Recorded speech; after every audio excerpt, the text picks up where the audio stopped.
Good morning. My name is Malcolm Young. I'm the Dean of Grace Cathedral. Welcome to the Forum. We're so blessed today to be celebrating the Summer of Love with Joel Selvin, a man who really was there and has lots of stories to tell about it. Joel was a music critic for the San Francisco Chronicle for decades. He first started working at the Chronicle when he was 17 years old. I've been reading his Summer of Love book for the last 2 weeks, and it's one of those books you want to take your time with because you don't want to rush through everything. You want to really take it all in. So we're really grateful to have you here today, Joel. And thank you. Looking forward to your stories about everything, what it was like. You know, it's so great to be here to talk about this in Grace Cathedral because you know, Malcolm, that Bishop Pike was one of the very few civic leaders to welcome hippies. Yeah, right. This was one of the only places where a powerful person in San Francisco spoke out in behalf of the hippies and welcomed them. Yeah, you're exactly right. And the feeling here was just a feeling of newness, too. And so the cathedral is really only half finished from the 30s on. And in the 1960s, mid-1960s was when it was finally done. So 1965, just the same time that all these things were coming together, was when the cathedral was finished. So all the art that's in there, all the vestments that people wore, were really influenced by the time. They were really trying to be both modern and ancient at the same time. So you're right, Bishop Pike was right there. And what a 60s guy. Yeah, he really was. Really a 60s guy. I don't know if you're familiar with Bishop Pike, but you know, he got involved in parapsychology and was very much prominent. He had a seance on live television to speak to his deceased son, and then, of course, had that bizarre end to his life where he wandered off in the desert trying to see what Jesus was doing in the wilderness. Yeah. But he was also a very early champion of what we call gay rights now. There was no such term in those days. And like I said, welcome the hippies. Yeah, this is a San Francisco bishop in the 60s. Yes, he is. His family's still here. They're here every single Sunday. So his daughter and his grandson are always here and serve here. And so it is, you're right. It's a real connection to that time and place. You know, people burning draft cards, all that stuff is, we really had our hearts in the 60s for sure. Yeah. Well, this was So you were growing up in Berkeley, though, before the 60s.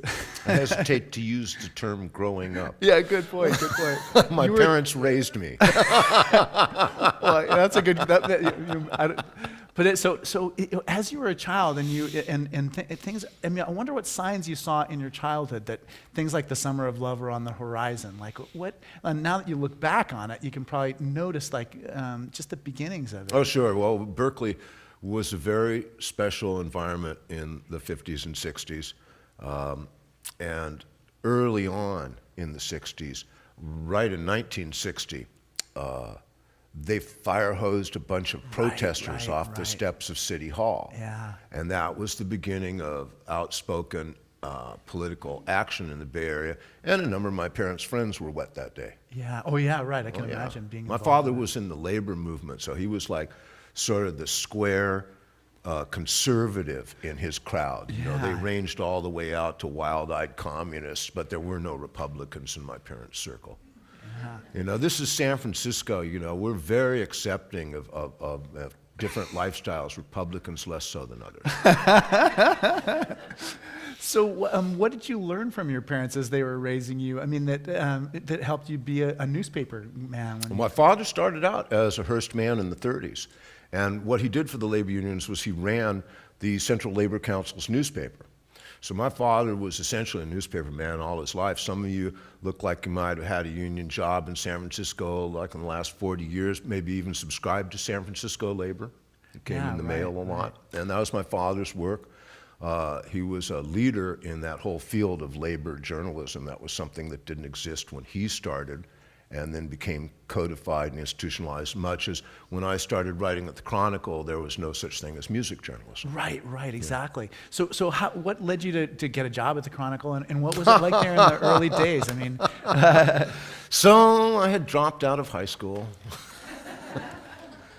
and there was some concern for me amongst my parents and my parents' friends that I might be headed toward a criminal life. And there's these jobs at the Chronicle called copy boys, and they are reserved for nepotism. You know, so the editor's kids can have a job during the summer vacation. And my parents were close friends with Scott and Ruth Newhall. Scott was the editor of the Chronicle. And, oh yeah, let's put the kid to work. So I went to work at the Chronicle as a copy boy at 17. Quickly discovered that I could get on the guest list at the Fillmore. By virtue of my exactly. job. Little press Yeah, button. that's pretty much it for me. You know, like, So what was your first concert like at the Fillmore? I mean, I just went by there yesterday. I was thinking of you as I was going by there. And one of our people here today is at the Trips Festival. That was before the Fillmore. That was when Kesey actually hired Bill Graham to produce this thing. And Graham had no idea what was going on. He was super straight. He didn't know what LSD was. He had no idea what the liquid in the garbage can was. I mean, and so there's a wonderful moment, and the Grateful Dead were just blasted. They were so high, they really couldn't play. And that happened to them quite occasionally. And somebody had stepped on Jerry Garcia's guitar and broken the neck. oh yeah, I did that once. Super easy. Yeah. And Jerry's wandering around going like this, and it's time to go to the stage. So he goes to the stage, and he sees his guitar broken. And Bill Graham, with his clipboard under his arm, drops to his knees and starts trying to put this totally broken guitar together. Yeah. And Jerry said that he was just overcome with a feeling of warmth toward this guy. Oh, you loved him so much because he was trying to you know, this completely impossible task, and this guy just bent down doing it, you know, like, oh, isn't that night? No, we're not going to be playing tonight. That's great. So That was when Jerry met Bill. Oh, that was their Yeah, first first time time you saw him, That's yeah. funny. What a great introduction. So, you know, the big bands that played there, like, where were they? I mean, they built these ballrooms that seemed to be perfect for having experiences like Bill Graham Presents' experience. So, what happened to the music scene that they were built for? Well, the ballrooms go way back. Right. I mean, the Avalon Ballroom, which has been turned into an architect's office now, was built in 1911. Yeah. And it had a sprung dance floor. You know what a sprung dance floor is? Yeah. They bounce back at you when you dance on them. Yeah. I like that. And It'd be great for basketball. The Fillmore goes back to about 1909. Yeah. So, you know, Yeah. post-earthquake. Big bands played there in the 30s. Right, exactly. At the time Bill took over the Fillmore, it was being operated by a fellow named Charles Sullivan. And Charles Sullivan owned cigarette machines all over the West Coast and was a major figure in the Fillmore community. Yeah. And he rented that place. He ran R&B shows through there, like Little Right, Richard right. and the Temptations and all that. And he rented that place to Bill for $60 a night. And in fact, it was so common to play that place in what was known as the Chitlin Circuit that when B.B. King was booked to play there in February of '67 in front of all the hippies, and he'd never played in front of a white audience in his life. It was a moment that changed his career. He had just assumed that it was the same old Fillmore, right, and he walked in exactly. and saw all these white people. He went, Yeah. Bill Graham said, "Can I get you anything?" He says, "Yeah, bottle of scotch." So what's the difference between a beatnik and a hippie? LSD. Yeah. Pretty much. Yeah. So what was the influence for the hippies from people who came before them? Like what did they take So, from it? And you know what did this book here that you were reading? Yeah. I interviewed about 200 people for that book, and almost all of them came from somewhere to San Francisco. Yeah. And every single one, 100%, said they came to San Francisco because they read On the Road by Jack Kerouac. No. Really? Yeah. Funny. Yeah. So that was the Beatnik Bible. Yeah, right. And it describes a cross-country trip, Yeah. that destination of which is San Francisco. Right. So San Francisco was sort of described as the mecca of this bohemianism that was finding its way up from the underground. I mean, bohemianism goes back to the 19th century in Yeah. America. There's always been a sort of group that opted out, and that creates a kind of mindset and mentality, and people outside the mainstream society sort of throwing bricks and stones in, and so in the early 50s in San Francisco, that started to emerge from deep shadows into sort of a minor subculture, and really located around a few blocks in North Beach. Right. And an interesting thing, some of you may know on Pacific, there's Thomas Cara and Sons that sells espresso machines. And Chris Cara is Thomas Cara's son. He runs the shop. He's a fantastic guy. Thomas Cara was a soldier in the Second World War who found the Italian method of making coffee to be just fascinating. And in 1945, he opened a store at the corner of Columbus and Broadway selling espresso machines, the first such store in the United States of America. Now, that seems like a modest sort of thing, but then you start thinking, oh, he sold those machines to all those coffee shops on Grant Avenue. Right.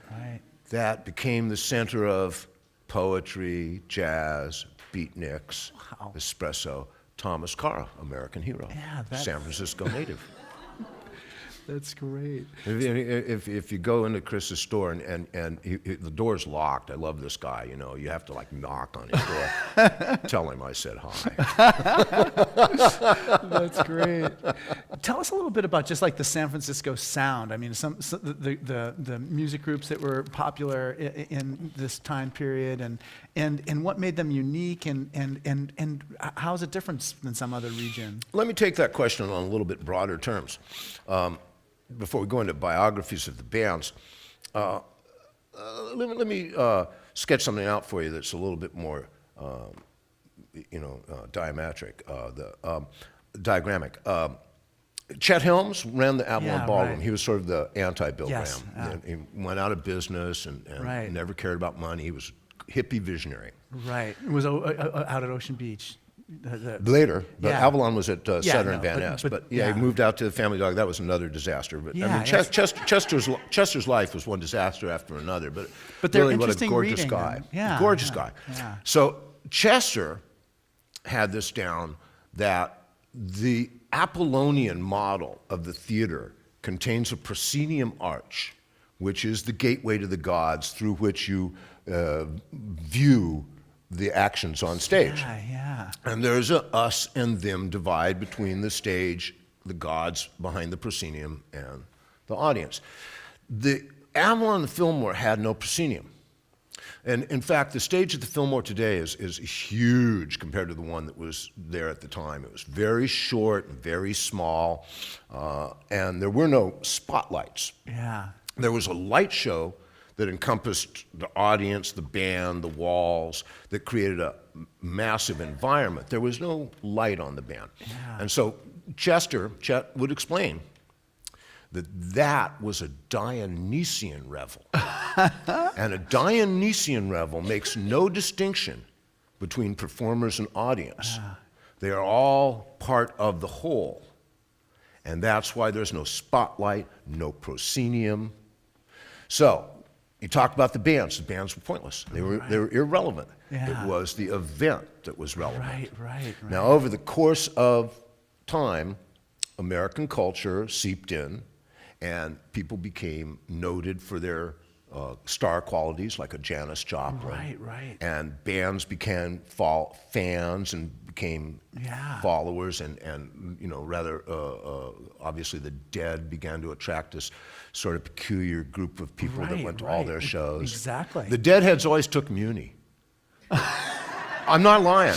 At Winterland, they had a little postage stamp parking lot in the back that always was sold out, packed by 8 o'clock showtime. When the Dead played Winterland, they never sold out the parking lot. It was always half full, and these buses would pull up just jammed full, like rush hour, full of stinky hippies.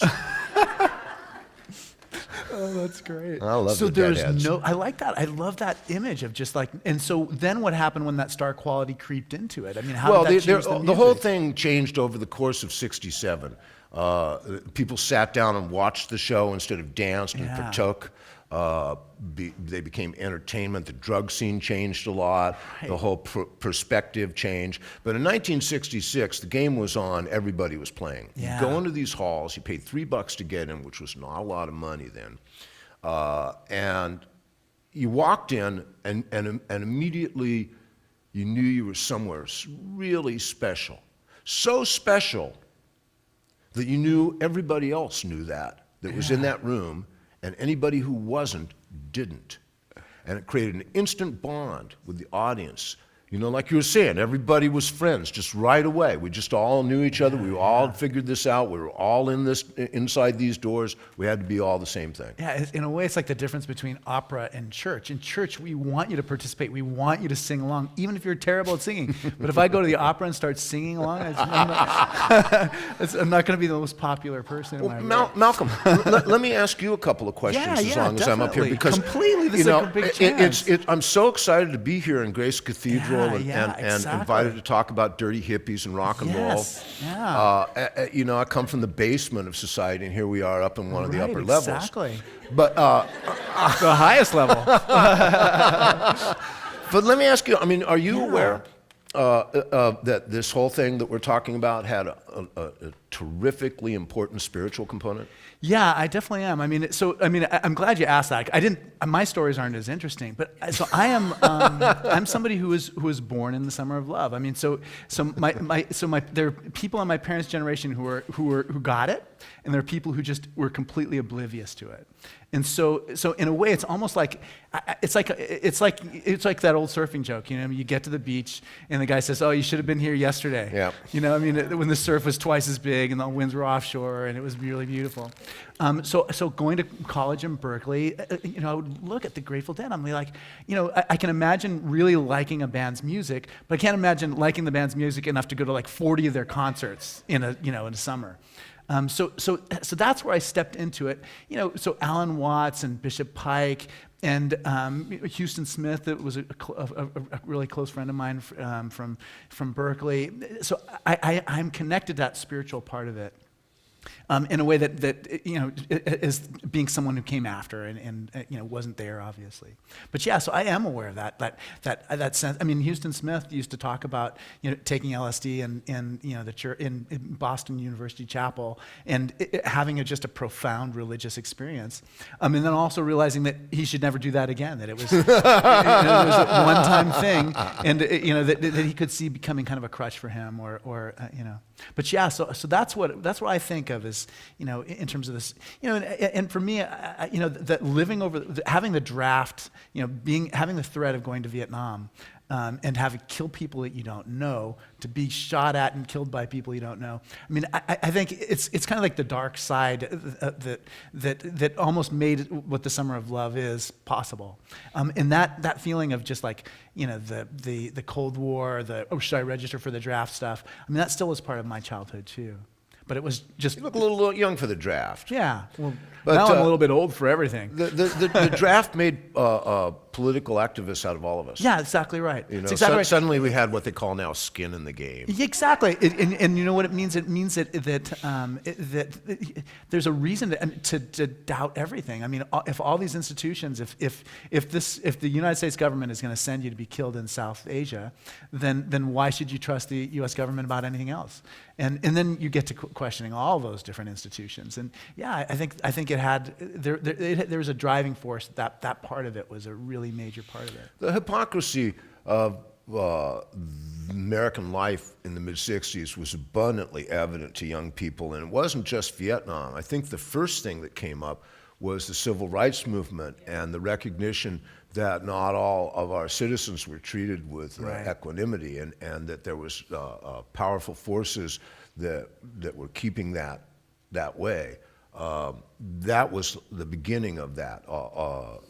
I think then the war sort of slowly came into focus over 65 to 68. The Tet Offensive really, I mean, that just went through an entire generation and scared the living bejesus. Yeah, so I mean, it's like 4 months later that everybody got a draft number. Oh yeah, oh man, yeah. But yeah, so that's where I come at it. I mean, that's where you know. But like I said, I wasn't there, but I saw everything that was, you know, arrive in Berkeley in 70s is where I first become conscious of it. Cambridge, Massachusetts in the 70s. There was a kind of a feeling, a warmth. I don't know. They're hippies everywhere, and it was. I don't know, it just seemed... yeah. Hippies have become an enduring American archetype. They have. So I've been thinking about that so much. So I mean, that's kind of like our, like, where did hippies come from? Cowboys and makes Indians. Yeah, completely. You wrote that. Yeah, I Yeah, did. they're just in the same way. We've invented and they're the San Francisco archetype. We have no idea that was going to be that way when it was going on. I mean, you have no idea how hated hippies were. The mayor in April of 1967 made a statement that was quite clear. He told everybody that was coming to San Francisco to that summer to stay away. Yeah. That was Mayor Shelley. Aliotta was elected that November, and he was no friend of the hippies either. He was the one that turned Haight Street into a one-way street. And the Board of Supervisors actually voted a resolution. There was one dissenting vote. Stay away, kids. Yeah. So the hippies were officially not welcome. They were officially a scourge. They were officially a pariah. And unofficially, we were beaten, we were spit on, we were insulted. Yeah. If you went into the wrong restaurant with hair over your collar, the guy behind the counter would say, "What can I do for you, ma'am?" Yeah. Honest. And Yeah. so now here we are 50 years later, and we're these honored citizens, right? We're the guys that made San Francisco, and now we're all welcome, and we're in the DeYoung Museum. Well, even Holy you look cow. at the DeYoung, but the DeYoung Museum photographs don't. I mean, the people just don't look that. They look. It just doesn't. They don't look that wild. I mean, Yeah, pretty tame, huh? Yeah, it does. Yeah, It no, seems and really you'd grow your hair, 2 inches, and people go, "Oh, you're growing your hair," Yeah. And That's I remember in exactly the '80s going to Salt Lake City for a family reunion. The part of my family I call the Mountain Jews, and I hadn't seen the skin Oh yeah, right in the back behind of people's collar since the '60s, and there was Salt Lake City. Wow, everybody's got skin above their collar. Yeah, it's funny. I've been thinking about this 50th anniversary and just wondering if we're ever going to celebrate. Is there going to be a 100th anniversary of the summer? So no, I've been thinking about this too for a long time, Malcolm, and it's going to come down to like a Memorial Day parade with some guy in a wheelchair waving at the crowd. Exactly, he'll be the last hippie. The last hippie. That's right. Yeah, Civil War veterans, Yeah, exactly. That's what civil, or for me, World War I veterans. Yeah, they're all gone now. They are all Yeah, the gone. last Tommy died a few years ago in England, so no more World War I veterans. Yeah, exactly. So it's We wouldn't even notice in this country. It wasn't a big war for us. England, different thing. but, huge thing. So tell us some stories about like Janis Joplin or Bill Graham. I mean, who are some of the people that you just thought were who are like the top 3 hippies in San Francisco, or the most influential hippies, or influence the consciousness? This is such a strange time, strange and wonderful. I was speaking to my friend last night about my buddy Bob Klass. Now I knew Bob through a mutual hobby that we followed. He went to Berkeley. He was a really uptight Jewish guy who had a nattering mother and a father dying of Parkinson's curled up in the corner, and he was straight arrow. He was a member of Pi Lambda Phi, ready to go through the whole deal and become the Santa. So Bob gets curious about psychedelics, and he takes a heroic dose of mescaline. Wakes up the next day having had a wonderful experience. He goes to the bank, he empties his bank account, and walks down the street with a set of $20 bills, giving it away. Wow. And he gives away his bank account in about an hour and a half, and then he goes over to the loan office that has his car loan and leaves his car keys there. And I saw him the next day. He came by our apartment to tell us about his wonderful revelation. I'm here to tell you, I have never seen anyone happier. Wow. He was beyond happy. He was glowing so his cheeks were still red. Now, a couple days later,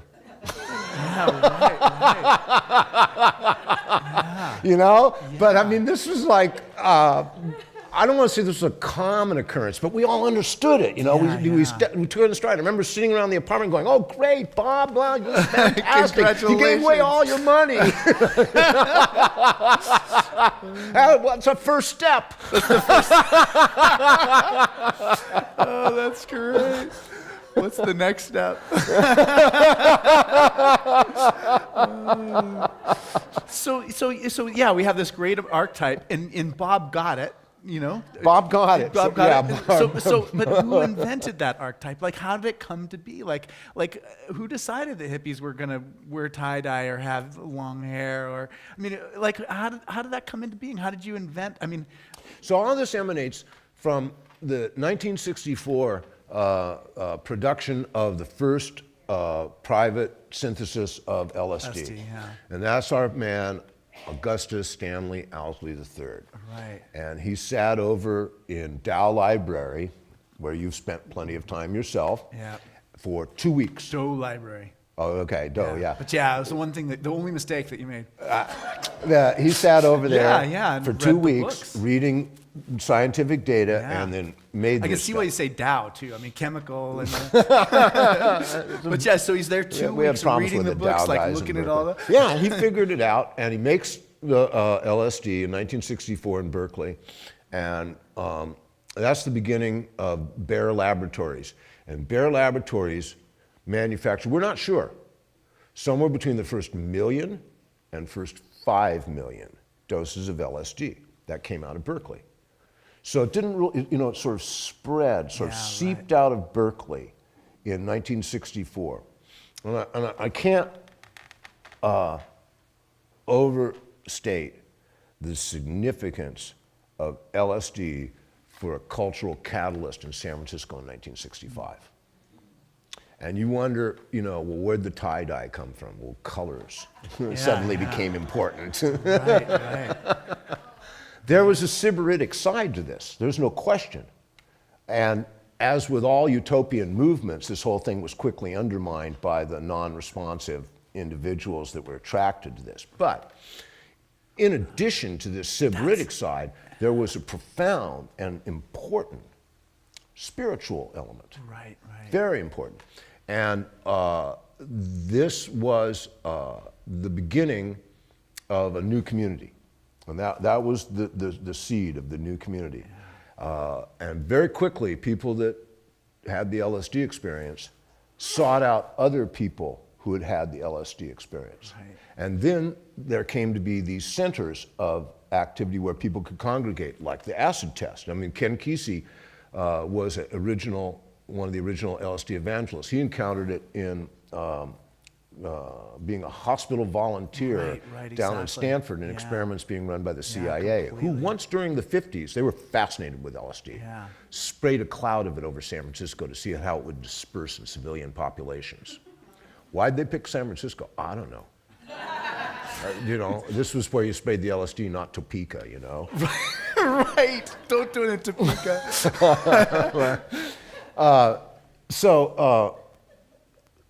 Kesey, his sense was that you wanted to take this out in the world and interact and use this energy to create bonds of communication. Whereas the East Coast side of this, the Millbrook gang, Leary and Alpert, they saw this more as a doorway to Eastern mysticism. And prior to the hippies and LSD, of course, Eastern mysticism in this country was a joke. It was like something in Ripley's Believe It or Not, guys lying on beds of nails. Right. But yeah, those cartoon kind the of things. hippies embraced Eastern mysticism, and they opened the door to it in this country. So every time you see a yoga studio in a strip mall, think Haight-Ashbury. Yeah. Yeah. So these were two diametrically opposed sort of approaches to this new vista that the LSD provided. And Kesey's approach ended up creating these happenings, as they were called, which turned into the rock dances. And really, the secret of the Avalon and Fillmore's 1966 is they were LSD speakeasies. Yeah. Now, we were talking earlier about like an audience where everybody's on LSD and like Grateful Dead, New Year's Eve, 1968, Winterland. 5,400 people in the audience on LSD, 6 people on stage on LSD.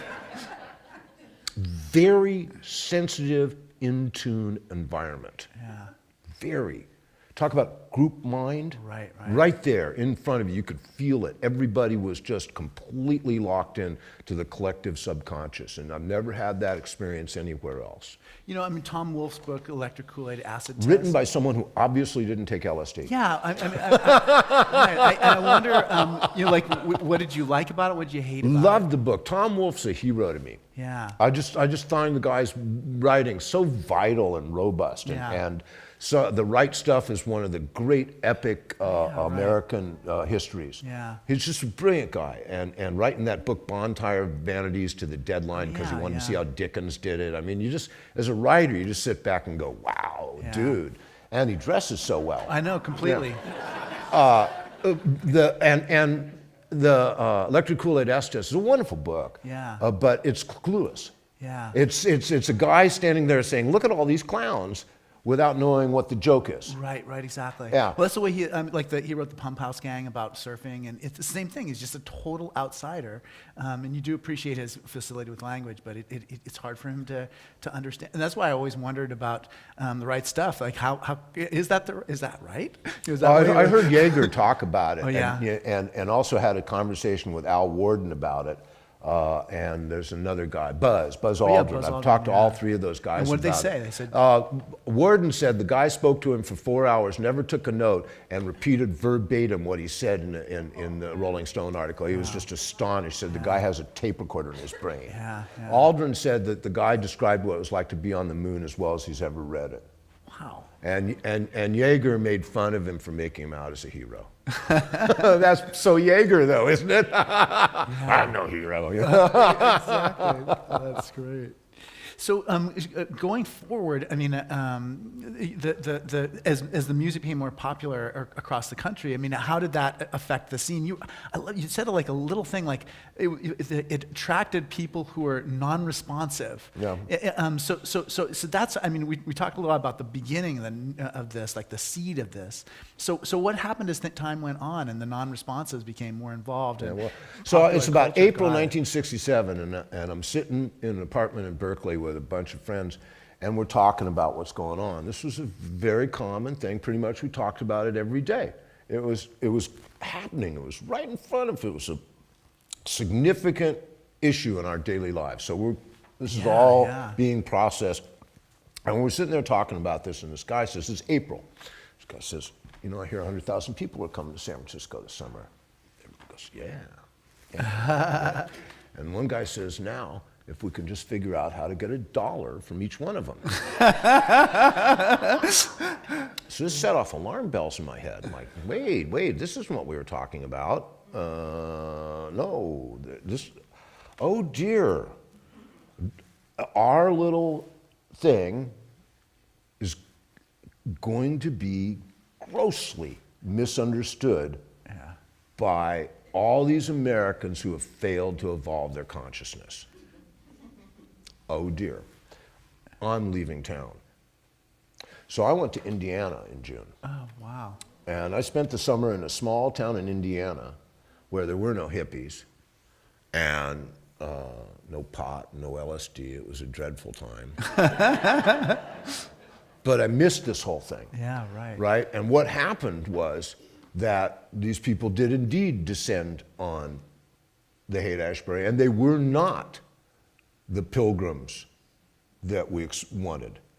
They were, pardon the expression, flotsam and jetsam that had washed up on our shore. Oh, yeah. Immediately, LSD went out the window and speed became the drug of choice. Right. Within a month, there were street battles between the police and these hippies.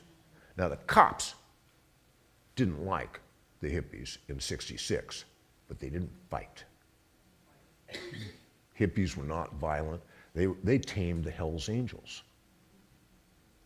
And then suddenly, they're throwing bombs at the cops and slashing their tires, and it's open warfare in the street. Whoa! This is not what we came together to do. But this flood that came into the city, that's what they came to do. You know, some of the most tragic stories are people who are dying from heroin overdoses in your book, and Nancy Gurley. I think that was the hardest thing for me. I mean, she went to read her son a story, and Yep. yeah, I mean, that was really, really hard, and I mean, it must have been hard to maintain the same optimism and forward motion for the hippies when You see what cocaine did for the Grateful Dead. yeah. You know, I mean, drug culture is a tricky issue.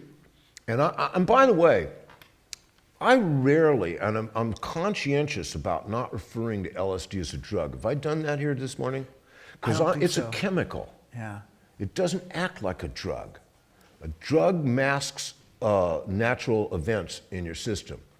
LSD creates a chain reaction in your blood, and it's gone from your system about 15 minutes after you ingest it. Whatever happens after that is a chain reaction that it triggers. It's organic. It's not like taking a sleeping pill. So I don't think of it as a drug. I think of it as a chemical. Right, right. And it's been just my great psychiatrist friend, Murray Korngold, who died in January, age 97, first discovered LSD in 1958. He had a practice down in Los Angeles and Beverly Hills with a guy named Oscar Janiger, who's kind of famous for this because he dosed Cary Grant. But Murray was dosing everybody he saw too, and that includes Marlon Brando and Jack Nicholson and James Coburn. In 1958, there was no psychedelic culture to support the use of LSD. He thought it was just a psychiatric chemical that was a panacea to him, opening up extraordinary opportunities to get into people's personalities beyond therapy. And he was pounding that stuff. In 1964, his associate Jack Downing was fired as county health director in San Mateo County because he was using LSD to treat alcoholics, and it was Jack's discovery that as little as one dose was effective therapy. That you could give a drunk a dose of LSD and sober him up. So these guys were super excited by the discovery of this drug. You know, this was modern day where, you know, chemistry was about to solve all our problems, and science was a new god. And here was this personality drug that opened your mind up to a parallel universe and the opportunity for evolved consciousness. And so psychiatrists in the West Coast first discovered this, and they were the first guys to apply it. Now, when Kesey and Owsley start passing this out to the general public, now this becomes an open door to, instead of just psychiatric benefits, but to everybody had a vision of a greater world, of a greater culture, of a community that they could see on an evolved level where there would be no war, there would be no racial distinctions. We would all understand how we needed to be to live together, and we could do that in harmony and love. What a thought. That was the really intoxicating thought. Yeah, yeah. And so how did things degenerate? I mean, why did speed just become so popular? Well, human nature is human nature. Yeah. And we all have to regret that in our own lives from time to time.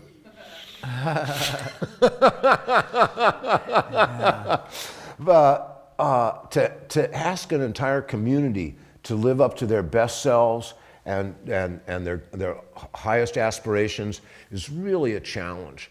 And we fell short of that. However, I feel like the bathtub may be empty, but I see the rings. Right. I do, and I feel like that. However reviled, ridiculed, just objected to in every way, all these sort of dopey ideals were, they don't go away. Yeah. They've stayed with us as like some sort of crusty remains of this failed social movement. Yeah. I wonder, when you wrote Summer of Love, and people started getting back to you about what they read about themselves. I mean, what did people say about it? And did they feel you got it right, or Oh yeah, a lot of people. So this book, Summer of Love, it was very hard to title. Yeah, I can imagine. And It's really. I asked Stephen King for help on the title. That's a good idea. Yeah. He said, I'm good at titles. Like, we know that.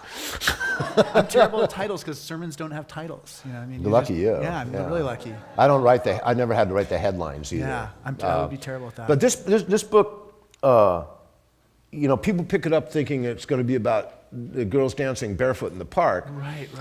At one point, I wrote a blurb for the publisher that he never used. I can understand why. And let me see if I can remember it exactly. It said, gunplay, fist fights, betrayal, deceit, all in a day's work in the summer of love. So some guy bought this book to make into a movie. He just had the biggest non-animated movie in Disney Studios history, thing called The Santa Claus with Tim Allen. Right. Now, I'm sure he's been totally forgotten in Disney by now, but at that time, he had a lot of clout, right? He said, I want to make this movie. Now, and one of the most fun things to do with authors is sit around and talk to them about their stories about the movie business. This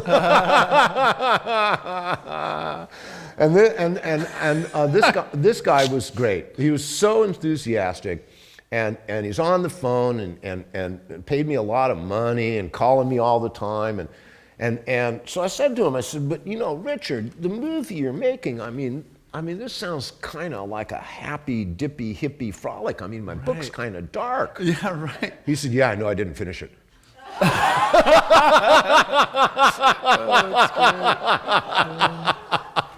Did anybody have any just like strong objections and just said, hey, that's, or... So Robert Hunter, the Grateful Dead's lyricist, thanked me for writing a version of Janis Joplin that he recognized. He said, subtle as a Mack truck, that girl. Yeah. Country Joe said, God, glad I didn't do any of that stupid crap myself. Garcia loved the book. Okay, good.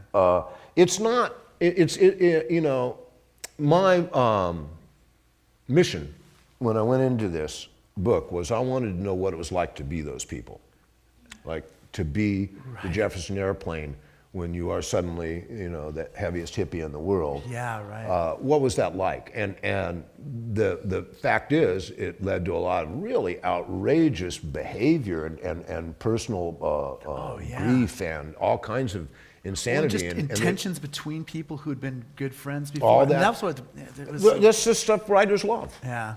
Crisis, conflict, confrontation, adversity. Yeah. Yeah. So this is just full of, that kind of stuff. And the final scene is in Puerto Rico in 1971 when the Santana Band finishes up a tour and the organ player tries to drown the guitar player in the pool. Yeah, right. They have to pull him apart. He's holding Carlos under the water too long, and they realize they're not playing. So music history would have been so much different. It would have been, and this is music. I mean, what about like drama? The committee, right? Howard Hessman, just right on the board of Sturdy, things. yeah. Yes, I mean, so there's so much going on in San Francisco. The music's what everybody remembers, right? Yeah. But the poster art was unbelievable. Oh, yeah. The classical musicians were way out in San Francisco in the '60s. People that in the third stream of music. Tape manipulation and all that kind of wacky stuff. Right. Minimalism. The fine arts field was very influenced by this. Literature. There wasn't a realm of the creative arts that people didn't take acid and go work on it, and then and see the interdisciplinary nature of it, right? Yeah. A real great example is Ed Hardy. Ed Hardy was a graduate of the San Francisco Art Institute in 1967, and he was offered a fellowship as an engraver at the Yale Art School. Yeah. And he said, no thanks, I want to do tattoos. Yeah. Now, tattoos at that point was something you did to sailors and drunks. Right. They were unspeakably low rent. But Ed had seen the art in it. And he wanted to pursue that. And he saw it in the most flimsy way. It was years before he discovered, it was a couple years, 3 years or 4 years before he discovered the Japanese tattoo tradition. Right. And then he realized that he'd been right all along. And at age 20-something, he went over to Gifu and tattooed Yakuza for a year just so that he could learn that, and then came back and became the first American tattoo artist to do that kind of work.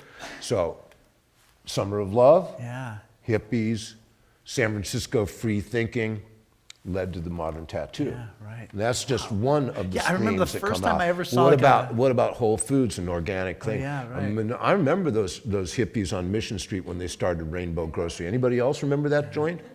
Yeah, I mean, that was like the first cooperative of that sort in the country. Every city in the country has one now, and it got formalized and turned into a major corporation by the Whole Foods guys. But you look at, anytime you see organic food, think hippies. Yeah. So we, one of our traditions is we take questions. So if you have a little card on your table or chair, and we'd be happy to take any questions that you might have. So, as you look forward to like the future of rock music, and were you surprised by what how these rock bands from the '60s and early '70s were received? Like that some lasted and others didn't. Did that surprise you at all? Or? Well, so it was like being on a wave for 25 years. Yeah. Being at the Fillmore and dropping acid and dancing to the Grateful Dead. I had no idea that was going to be one of our generation's signal events, right? And so that wave just carried on through the 80s to the point where the culture was completely captivated by this myth-making that was going on in the popular music arena. And it sort of peaks in the middle of the 80s. On one side, you have the whole history of rhythm and blues being summed up by Michael Jackson, and on the other side, you have the for lack of a better word, the white American musical traditions emanating from the hillbillies and Woody Guthrie and all that, coming to a peak with Bruce Springsteen. And like all art movements, they start out with borrowing ideas from the avant-garde that melds into the mainstream, and then this repeated until the point where the ideas become diminishing returns and they go over the backside of the bell curve. And I sort of see that in the history of rock right around 85, when you have the Michael Jackson turning into Bobby Brown and Bruce Springsteen turning into Bon Jovi. Oh yeah, right. Because I mean, growing up, I never knew of any time when there wasn't rock music. And all, what I mean? So it is strange to think, it just seemed like it was permanent in the same way. So those of us who remember rock and roll emerging, it was a gift to us. Yeah. It was something that had been visited upon us that was there to save us from such dreary, grim prospects. And it was a bright light in a dim world. And really and truly, I've come to regard it as our generation's most significant effort at creating culture. And we did. And it's a global culture, and its roots are deep, deep, deep in American history. Yeah, right. I like those connections too between that folk tradition and the rhythm and blues tradition too. Okay, were there personalities who participated in both the Berkeley and San Francisco movement, or were they parallel movements? So the Berkeley and San Francisco thing was interesting. I thought that was interesting too. I wanted to ask about that. The Berkeley side of the movement was a much more outspoken and political activist thing. The San Francisco thing, much more sybaritic. And the dialogue between these people could overlap in interesting and unproductive ways. That's great. Yeah, Country Joe and the Fish. The East Bay music scene versus San Francisco music scene is kind of like do you have anything more to say about that? Well, the Berkeley has a diverse music scene, but the basic distinction that we're talking about here is that the Berkeley campus was such a hotbed of political activism that it really infected the entire countercultural movement over there. And it was kind of a lead with that. Although then Alice Waters showed up, right? And everybody started eating granola for breakfast. But that was a few years away. So in the 60s, the Berkeley were the radical firebrands that pressed for political action. And in San Francisco, the hippies were more psychedelicized and look at politics as a kind of personal issue, not a social issue. It is not how things are done, but how you live your life. And that was the personal politics of the Haight-Ashbury. Yeah. Here's a long question. Can you share the true reality of the Summer of Love? Right now in SF, the arts and city institutions are mythologizing it for commercial purposes. Yet, Paul McCartney described the scene not one of love and beauty, but one that was dangerous because of the serious health, safety, human reality, period. McCartney said he and the Beatles were shocked at what they saw since so many young people were in a bad state. Can you comment? We got McCartney and Harrison confused. Yeah. So in June of '67, about 2 weeks before the release of Sgt. Pepper's, Paul McCartney flew to San Francisco. No, George Harrison. No. Oh, Paul McCartney. We'll get to Harrison. He borrowed Frank Sinatra's Learjet and walked into a Jefferson Airplane rehearsal carrying a test pressing of Sgt. Pepper's under his arm, unannounced. You can only imagine. Yeah. Right? So they took him over to the airplane mansion at 2400 Fulton, and they fed him full of DMT, which is a hugely powerful and intense psychedelic drug that lasts about an hour. Called it working man's acid. And they sat around and listened to this test pressing of Sgt. Pepper's. Now, what Sgt. Pepper's was, you understand, it was the Beatles' idea of what San Francisco was without having actually heard it. That's great. I'm going to write that down. It's so true. The English were fascinated by what was going on in San Francisco. It seemed like so quintessentially crazy American stuff that they were utterly fascinated, and they recreated as much of it as they could. But of course, there were no films, there were no records, there were no tapes. They were just guessing, and there was very little LSD in England. So it's like, I love what these kids are trying to do, sort of thing. But so McCartney shows up, he spends the day with the airplane, gets high, leaves town. Yeah, there's no problem with San Francisco. But in August, Harrison shows up, and he decides to walk through the Haight-Ashbury out to Golden Gate Park. Now, by August, it's a war zone. Yeah, right. There are no San Franciscans on the street. Yeah. They're all kids that have come from out of town. They're all on speed. The non-responsives. The non-responsives. And it was a horrible scene. And he's followed by 100 of these kids as he walks down the street. And he never took drugs again the rest of his life. Yeah. Excuse me, marijuana not accepted. Yeah. But yeah, that was the end of his psychedelic world. There were spiritual elements in the hippie ethos, interest in Eastern religions, Jesus freaks. What became of that impulse? Oh, just grew, right? I mean, yoga. Yeah, we have 650 people practicing yoga on Tuesday nights in Grace Cathedral. I mean, yoga 50 years ago was for funny-looking guys wearing diapers. Yeah. Yeah. But really, the whole thing opened the door to Eastern mysticism in such a broad way. I mean, the ideas of Hinduism and Buddhism and even Islam had never experienced any kind of circulation in our society or gained any credibility. And everything from like small, stupid acceptances of practices that these people did to the development of one of our generation's great thinkers, which is Ram Dass. Oh, yeah, right. Who was Richard Alpert and Leary's partner, and he's come to be one of the real great spiritual teachers of our time. Yeah, that's true. Be here now. That's him. Who will be interviewed in your chair 40 years from now? Summer of Love marked a paradigm shift in America and the Bay Area. Could that interview be the tech revolution, with San Francisco being the center? God, can you imagine that? Oh my God. 50 years later, they didn't have tech Silicon Valley, I mean, wow.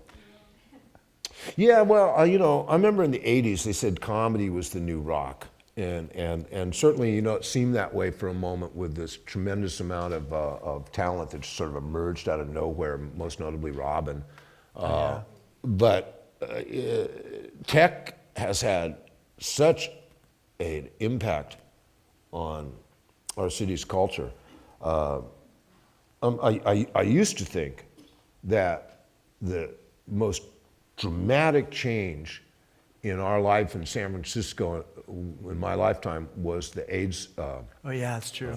plague. You're right, the AIDS. That it just was, there was San Francisco before that and there was San Francisco after Yeah. that. And it happened like a light switch going out. Yeah.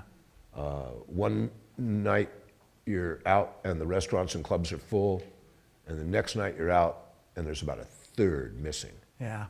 And all the guys are gone. Right. If they weren't sick or dying, they were home scared. And it just totally changed San Francisco nightlife, San Francisco culture, San Francisco's entire fabric. Yeah. Because those guys weren't just 1/3 of the audience. They were the party starters. They were the guys up in the front of the stage with their shirt tied around their waist going, yeah, yeah, yeah, you know. They were over tipping the waiters. I mean, they were the ones that made the city just, Yeah. they were the spark plugs. Yeah. And suddenly they were gone and the place was quiet and boring.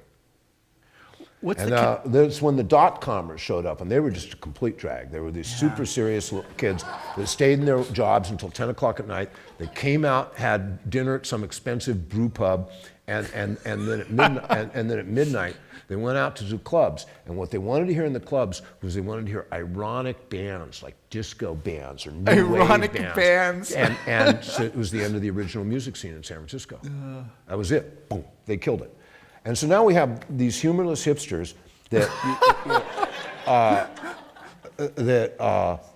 out to make it rich. And I'll go back to Donovan, Season of the Witch, you know, filthy beatnik, out to make it rich. Yeah. I've always been suspicious of that. So I don't think these guys, they may be hipsters, but they're not hip. And their values are really questionable as far as I can tell. I live in Cherry Hill. I don't know if the housing thing is going on in your neighborhood. Yeah. But they're popping up 400-unit apartment buildings like, I change shirts. Yeah. And we're going to, what was this, 40 years from now? Yeah. Hell, 20 years from now, we're going to sit here and wonder, what the hell did we do to this city? I'm sure of that. Yeah. Yeah. And you know, this is an old San Francisco song, you know, surfers, you should have been here yesterday. But I mean, I heard it all my life. My parents, you know, said, oh man, you should have been here yesterday, you know, San Francisco before the war. Santa Monica in the 1920s. Okay, the birth control pill was introduced to the public in 1967. Was that another influence on the Summer of Love? The No. birth control pill was, okay, that's good. Well, it was slow to be adopted. It took a couple of years before everybody was taking it. And the other thing that came out there around there is pantyhose, which I also sort of somehow connect. You know, the end of the garter belt and sexual freedom that's afforded by the birth control pill, and that's fit in science and society, fitting into a social movement, wondering about the sexual oppression of the 40s and 50s and thinking trying to rethink that. Yeah, you know, that's interesting. The technology, too, is, I mean, it's so connected to writing and media. I mean, what the newspaper industry looks like now versus the way it was 15 years ago. Shadow, you know, it's a shell, it's a Yeah, hulk. it's a shell of itself. So when I went to work for the newspaper, it was the center of the city's life. The TV stations waited to pick up the morning paper to find out what to put on their news show that night. And the guys that worked in the paper were like swashbuckling pirates. Each Yeah. one of them had more than their ration of grog, too. It was like that. I mean, I had a friend whose dad was in the newspaper biz, and that was. But I you know, so what's going to happen? Like, how? I mean, we had, you know, the newsroom in Los Altos in the Los Angeles Times has got like a third less people in it than it did like 12 years ago. I'm so proud of the news business these days. I got to say, Yeah. You know, for a hollow, shelled out industry, you know, they have stood up in the last few months where nobody else has been able to, and they've accounted for themselves like the fine gentlemen that I've come to think they are. I'm really proud of the news media today. Definitely. Yeah. Okay, just a reminder. The Summer of Love also influenced all other countries on the globe. Like I was the only hippie on a remote Caribbean island. Thanks for that. Yeah, it was, like I said, this is an archetype that just that just rung throughout the world, and there is no corner of the world now too remote not to have a hippie hacky sacker. Yeah, right. Exactly right. Number one, having mentioned that acid's chemical effect is short-lived and the subsequent trip is the result of one's subconscious environment, do you believe one's subconscious environment can be triggered in this way without acid? Question mark. Meditation? Question mark. No question about that. People have religious experiences and spiritual awakenings all the time for many, many reasons. I mean, popping into my head is Bill W., the founder of Alcoholics Anonymous, who had a brilliant spiritual experience in the 30s that led to this creation of this spiritual movement. And pardon me, it's the greatest spiritual movement of the 20th century. There's no question. And by the way, Bill W. took acid many times trying to recreate that spiritual experience. Yeah, yeah. The second question is there, so it was a two-part question. Two-part, yeah. Is there any real LSD available to this day? Man, the stuff I'm finding these days just isn't as, So if you're really interested in that, you dig out on the internet. Somewhere around 2011, 2010, they arrested a guy in Berkeley for having cornered the ergot market. And the ergot's a key ingredient of LSD manufacture, and it's almost entirely made in the former Soviet Union. And this guy got himself appointed trade commissioner to the Soviet Union by the Bush administration, pretty much just to set up this deal.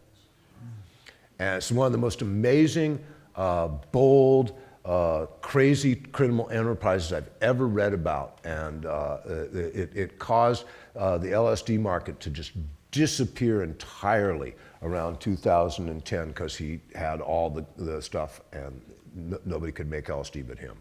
And when he got arrested, the supply ended. Oh yeah, interesting. That was a good second part of the question. So I've got to go because I've got to go do church upstairs at 11 o'clock. Right, we'll go from spiritual to religious. Well, yeah, well, both. So, a little religious down here, a little spiritual up there. But I wonder, you look at me and my generation as we look back on the Summer of Love, and I do think we have all of us have been influenced by the hippies. We have a little hippie inside of us. We can kind of love that part of ourselves. What do you hope is the lasting legacy of the hippies, and what signs of hope do you see for the future? So the lasting hope, the lasting legacy of the hippies, peace and love. Peace and love. Yay! I mean, it's a ticket we all endorse, and the hope for the future is that we'll all rally around peace and love again.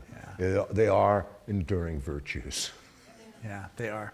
Joel, thanks so much for being here. Oh, Malcolm, this is great. Oh, so great. It was so great to have you. I'm so glad that the book is so much about the music world. It was really great to have you talk more about the hippie experience, and I'm really grateful that you brought all that to us. Like I said, it's like I arrived and everybody said you should have been here yesterday, and it really helped me to understand what it was all about. Well, we're glad you're here, Malcolm. Yeah, I'm glad I made it. I'm glad I made it. So and thank you all for coming. Yeah, I really appreciate you being here on Sunday morning. Yeah, definitely. Thank you.